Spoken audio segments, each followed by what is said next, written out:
अच्छा, चलिए आज एक ऐसे टॉपिक पे बात करते हैं जिसके बारे में लोग सोचते तो बहुत हैं पर खुलकर पूछने में हिचकिचाते हैं।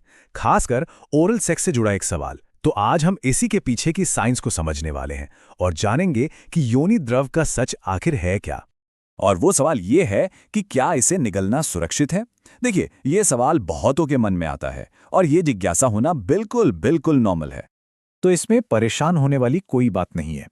इस पूरी बातचीत में हम इसी सवाल का जवाब ढूंढेंगे और वो भी पूरी तरह से साइंटिफिक फैक्ट्स के आधार पर। अब इस सवाल का जवाब जानने के लिए ना सबसे पहले ये समझना जरूरी है कि आखिर शरीर में उत्तेजना होती कैसे है और ये जो फ्लूइड है ये बनता ही क्यों है। अब जरा इस नंबर पर गौर कीजिए। 8000 से भी ज्यादा इतनी नर्व एंडिंग्स होती हैं क्लिटोरिस में। मतलब ये शरीर का एक बहुत बहुत ज्यादा सेंसिटिव हिस्सा है और जब ये हिस्सा स्टिमुलेट होता है बस वहीं से शरीर की उत्तेजना की पूरी प्रक्रिया शुरू हो जाती है। देखिए, ये एक सीधी सादी बायोलॉजिकल प्रोसेस है। जैसे ही क्लिटोरिस स्टिमुलेट होता है, सेंसिटिविटी बढ़ जाती है, बॉडी इस पे रिएक्ट करती है और फिर योनि से एक नेचुरल लुब्रिकेटिंग लिक्विड रिलीज होना शुरू हो जाता है। अब ओरल सेक्स के दौरान ये बहुत ही स्वाभाविक है कि ये द्रव अनजाने में निगल लिया जाए, है ना। कोई अलार्म सिस्टम तो लगा नहीं होता और बस यहीं से वो बड़ा सवाल खड़ा हो जाता है कि क्या ये सेफ है। तो फिर असली जवाब क्या है, सेफ है या रिस्की? सच कहूं तो इसका जवाब सीधा साधा हाँ या ना में नहीं है। ये पूरी तरह से सिचुएशन पर डिपेंड करता है। बात को सिंपल रखते हैं। अगर पार्टनर पूरी तरह से हेल्दी है, कोई इन्फेक्शन नहीं है, कोई बीमारी नहीं है, तो इस द्रव से सेहत पर कोई खास असर नहीं पड़ता। लेकिन, और ये लेकिन बहुत जरूरी है, अगर उन्हें किसी भी तरह का सेक्सुअली ट्रांसमिटेड इन्फेक्शन यानी एसटीआई या कोई दूसरा अंदरूनी इन्फेक्शन है तो हाँ, उस हालत में ये लिक्विड इन्फेक्शन फैला सकता है। एक बात और साफ समझनी जरूरी है, ये बस शरीर का एक नॉर्मल नेचुरल फ्लूइड है।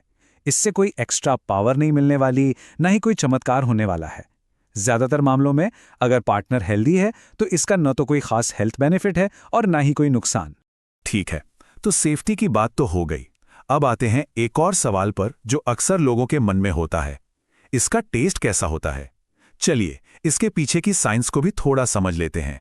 ये सब कुछ जुड़ा है पीएच लेवल से। दरअसल योनि में नेचुरली बहुत सारे अच्छे बैक्टीरिया होते हैं जो उसके माहौल को, मतलब उसके पीएच को थोड़ा एसिडिक या अम्लीय रखते हैं। और ये एसिडिक माहौल बहुत जरूरी है क्योंकि ये इन्फेक्शन को रोकने में मदद करता है। ये एक हेल्दी वजाइना की निशानी है। तो इन्हीं अच्छे बैक्टीरिया और एसिडिक पीएच लेवल की वजह से इस द्रव का स्वाद हल्का एसिडिक, थोड़ा खट्टा या कभी-कभी नमकीन सा लग सकता है। और ये जो टेस्ट है ना, ये पूरी तरह से नॉर्मल है, बल्कि ये तो एक अच्छी हेल्दी बॉडी का साइन है। चलिए अब जरा साइंस से हटकर इसके इमोशनल पहलू पर बात करते हैं। मतलब इस पूरी क्रिया का रिश्ते पर, इंटीमेसी पर क्या असर पड़ता है। जब किसी को पूरे ध्यान और केयर के साथ ओरल स्टिमुलेशन मिलता है तो ये एक बहुत ही पावरफुल एक्सपीरियंस हो सकता है। इससे एक गहरी संतुष्टि और आनंद का एहसास होता है। ऑर्गेज़म तक पहुंचना आसान हो जाता है और मानसिक तौर पे भी एक सुकून सा महसूस होता है। पता है, ये सिर्फ एक फिजिकल एक्ट से कहीं ज्यादा है। ये एक इमोशनल मैसेज देता है। ये दिखाता है कि सामने वाला इंसान जो पार्टनर है उसे आपकी खुशी और आपके आराम की कितनी परवाह है। और जब ये महसूस होता है ना कि कोई आपकी इतनी परवाह करता है, तो यही एहसास पार्टनर्स को इमोशनली और फिजिकली दोनों तरह से और भी करीब ले आता है। इससे रिश्ता मजबूत होता है, इंटीमेसी बढ़ती है। तो आखिर में सवाल बस इतना है कि अगर सिर्फ एक एक्ट का इतना गहरा इमोशनल असर हो सकता है तो जरा सोचिए, अपने पार्टनर के साथ अपनी खुशी, अपनी इच्छाओं के बारे में खुलकर बात करना एक रिश्ते को कितना कितना बदल सकता है।